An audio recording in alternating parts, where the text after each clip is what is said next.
All right, we're going to move on. Let's move on to a very special topic Tuesday. Again, these Tuesdays, they're still being provided to us by our third year medical student, Adam Ahmed, and our fourth year medical student, Duke. I'm not going to say his last name because I'm going to butcher it. So one of these days I'll find out how to say it and then I won't butcher it and make a fool out of myself. All right. Aortic Disease Awareness Month has come to an end. We know that. It came to an end September 30th. And this blog that Adam put together was a little different than what you have seen in the past, but he asked a series of questions really about the aorta based on things that they provided and taught you in the month of September.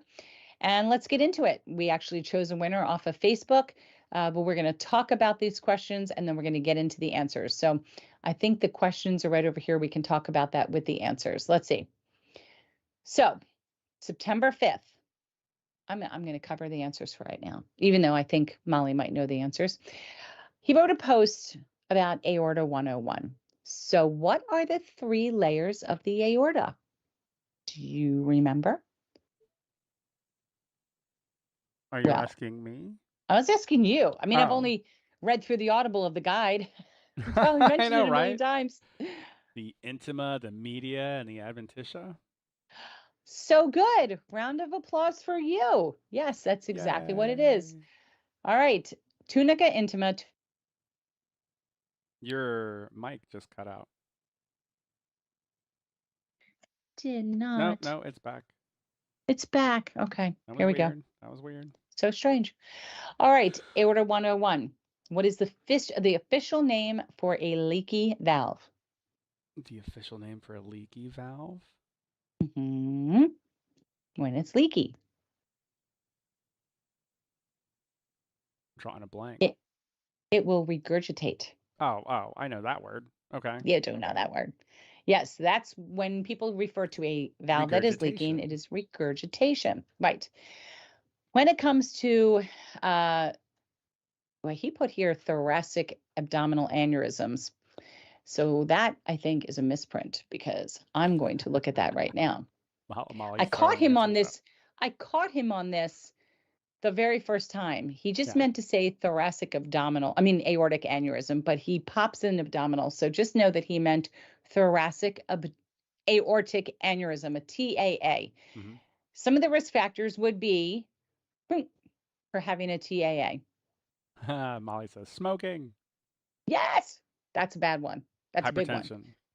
That's another one. I'm going to say being overweight, diabetes. That's one. Obesity, sure. Atherosclerosis, Oh, yeah. one Yeah, of my yeah. favorite That's a words. kryptonite word for you. Yeah, it is atherosclerotic. My tongue just can't move Yeah. fast enough for the word. Yeah, that's a big one because that's when you're getting a lot of plaque and deposits, and you don't want that.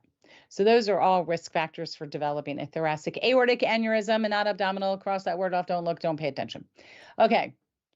Duke discussed abdominal aortic aneurysms, AAA, AAA. What size in centimeters is it recommended to have a surgical replacement of the abdominal aortic aneurysm? And it's a synthetic material. Does anybody remember what size? I want to say 5.5 centimeters. I think you could be right. Between 5 and 5.5. And again, here we go. This I have to clarify and say that our medical students are studying very, very, very hard. This was another potential error that I'm going to clarify because I think they meant thoracic aortic aneurysm because I looked at just now at the source for the answer and that's where it came from. Mm-hmm. So in their studying 2 a.m., they messed up just a little bit. We're going to move on past that though. Molly's All right, killing talking it. about what? Said Molly's killing it. Yeah, she's getting all these answers. She's typing them out too. She's All like right. adventitia, media, intima, regurgitation, smoking 5.0. Yeah, 5 and 5.5. So if you have a thoracic aortic aneurysm, typically we always hear the measurement needs to be at least between 5 and 5.5 centimeters. This can vary because if you have a connective tissue disorder and your valve's getting wonky, they may want to do it sooner. A lot of things go into consideration. I know people that are sitting at 5.7, but their valve's great and they're non-symptomatic and everything's going fine, and they're still planning around when to plan the surgery. Makes me freak out when I hear that. But every situation's different. So don't hold steady and fast that it has to be at least 5. Talk to your doctor about that. All right. So speaking about CTDs, can you name one connective tissue disorder that puts you at risk for an aortic dissection? This should be easy. You mean like the Louis D's, the Marfans, these things? Yeah, Sure, I can name a couple. absolutely. Yes, you could. Very good. All right. So what's the difference between a type A or a type B dissection? Type A is an ascending coming from the root going up toward the arch, and a descending is past the arch going down into the belly. Look at you. I've Look been at doing you this for a go, few years. Joshua. You have been. You have been. As Dr. Ben Udelman says, A is ascending and B is descending. Mm. Easy way to remember that. You know All what? right. Hold on. Uh-huh. Rob's got a Yeah, question here. He says, now, sure. once you have the graft, what percentage of buildup do you have to have before facing another replacement? Percentage of buildup. So typically nothing will build up inside of the graft. I can't say that I've ever heard that anybody develops atherosclerosis in a graft material. Hmm. I don't know if that's what you're referring to, Rob. Yeah, I was But hoping you if you had more information on the question. Yeah, I don't know. That's a good question. We do have an Ask a Doctor coming up, I believe, this week. So we can always ask Dr. Prakash that question.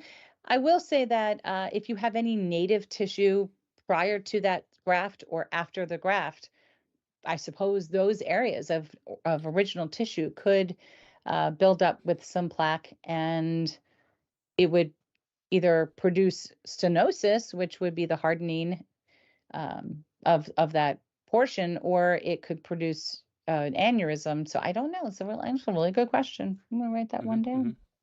I agree. I'm That's a gonna good write that question. down. But I don't think you have to worry about it happening in the graft. I feel somewhat confident in my answer as a non-medical professional. Disclaimer. Yeah, that's a good one. All right, valves. How many leaflets do most valves contain? Typical valve should have 3 leaflets. If you have a bicuspid valve, that means you have 2, in which case you might have regurgitation. Or no, Well, you might what is it? develop an aneurysm But or regurgitation. what is the what is it called when it starts to calcify?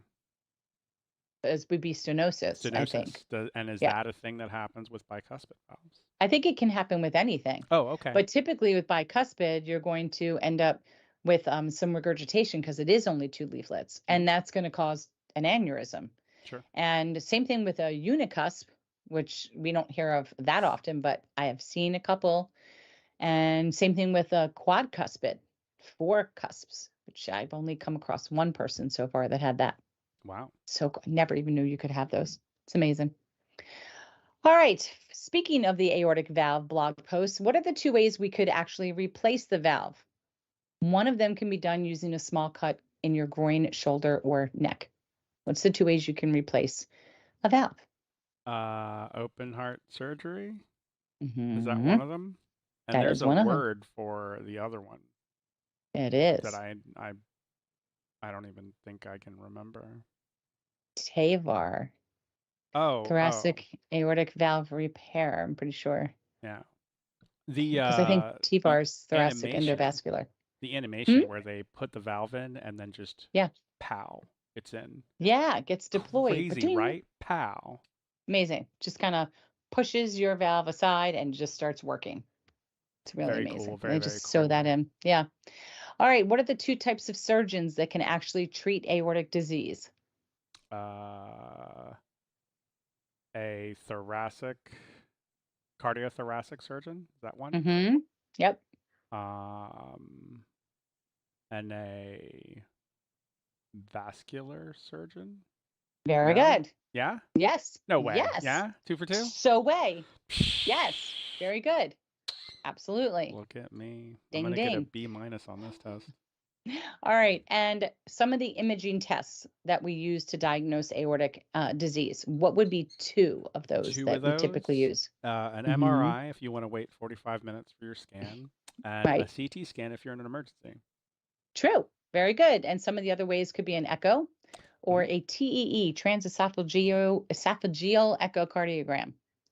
Phew, big See, you words, can say big that, but words. when you get to atherosclerosis, Atherosclerosis or hygienic that was a good one or too. colloquially, Oh, not my friend.